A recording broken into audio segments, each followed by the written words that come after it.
प्राय जसो गमक्क अनुहार बनाएर बस्ने माओवादी केन्द्रका अध्यक्ष यो तस्विरमा भने खुलेर हाँसिरहेका छन्। अध्यक्ष दाहालको खुशी अनुहारमा प्रष्ट देखिएको छ। हुन पनि खुशी नहुन् पनि किन? जिल्ला भ्रमणमा पुगेका दाहाललाई रोशनी आमाले आफ्नै हातले बुनेको उनीको स्वेटर उपहार स्वरूप दिएकी छन्।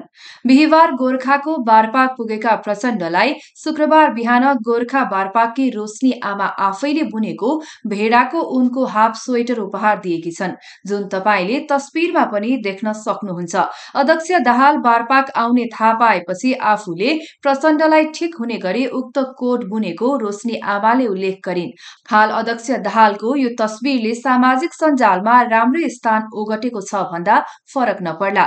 देशमा शिक्षाको ज्योति फैलाउने शिक्षक सड़कमा, सरकार पनि सड़कमा उत्रिएका बेला प्रचण्ड भने हाफ स्वेटरमा भुलेका छन् भन्दै कतिपय सामाजिक सञ्जाल प्रयोगकर्ताले आलोचना समेत गरेका छन्।